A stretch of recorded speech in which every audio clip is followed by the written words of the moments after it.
Namaskaram, Thousand Names and Thousand Stories, 449th name, KRATAVE NAMAH.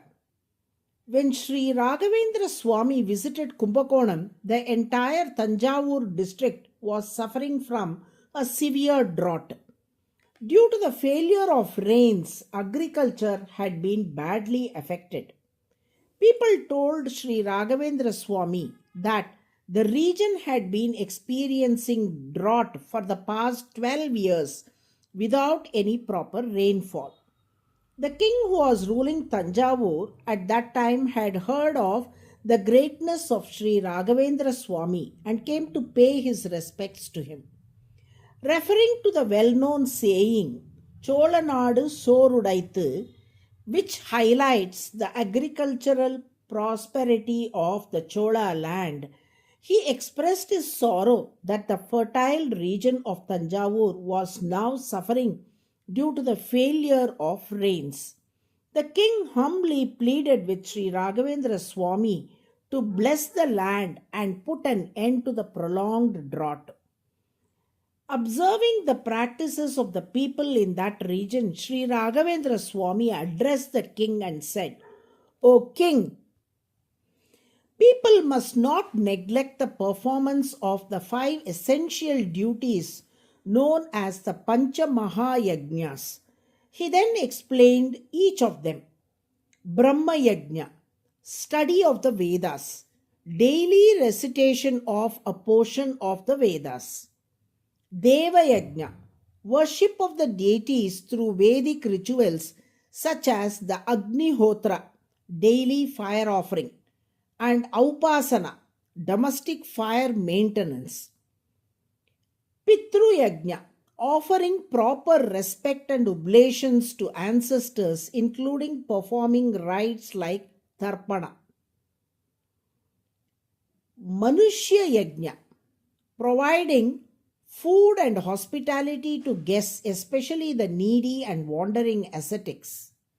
Bhuta Yajna, feeding animals and other living beings. He emphasized that regular observance of these duties was essential for both individual welfare and collective prosperity. Sri Raghavendra Swami said that Lord Vishnu is the one who is pleased by the 5 types of daily duties, Pancha Mahayajnas, as well as by Vedic rituals like Agnihotra and Upasana, which are performed by Vedic householders. When these duties and rites are observed sincerely and correctly, the Lord is pleased, resulting in timely rains, abundant harvests, and overall prosperity. However, when these sacred responsibilities are neglected, it leads to natural calamities such as drought and famine. Thus, he explained that the suffering caused by the ongoing drought was a consequence of the people's failure to uphold these essential duties.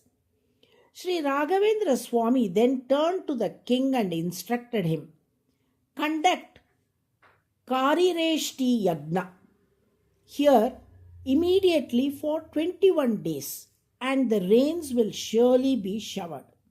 The king, with great devotion, made all necessary arrangements for the sacrificial ritual.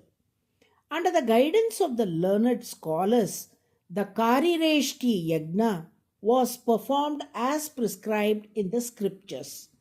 Through this sacred fire ritual, Sri Raghavendra Swami worshipped and pleased Lord Vishnu. Moved by this devotion and the proper observance of the yajna, the Lord was pleased, and as a result, abundant rains showered upon the Chola kingdom. The long standing drought of 12 years came to an end and prosperity returned to the region.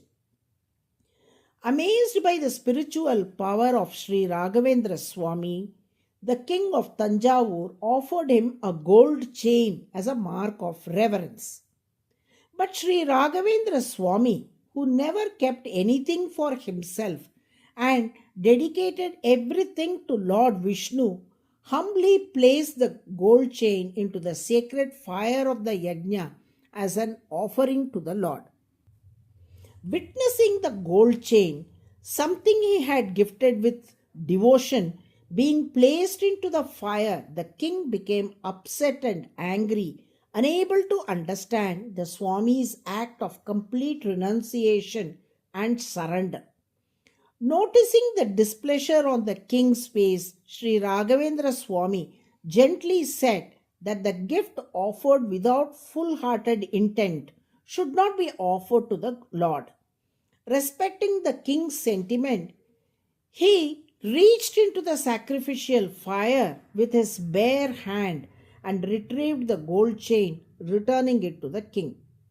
Amazingly, there was not a single burn mark neither on Sri Raghavendra Swami's hand nor on the gold chain. Astonished by this miraculous act and deeply moved by the Swami's humility and devotion, the king of Tanjavur became a devout follower of Sri Raghavendra Swami. Such is the recorded history of his divine influence. What we learn from this is beautifully captured in the words of Thiruvalluvar, who said, "Hospitality is the highest expression of divinity among the noble people of the south, and to serve others with all five senses in harmony is the noblest discipline." When Lord Vishnu is worshipped not merely through words but through these selfless acts, he is deeply pleased. Because he is the one who is worshipped through Kratus, he is called Kratuhu, meaning the one who is worshipped through the five yajnas, which is the 449th divine name in the Vishnu Sahasranamam. Those who sincerely recite KRATAVE NAMAH daily, acknowledging him as the embodiment of all sacrifices, are blessed by Lord Vishnu with lasting prosperity and well-being in life. Narayana, Narayana.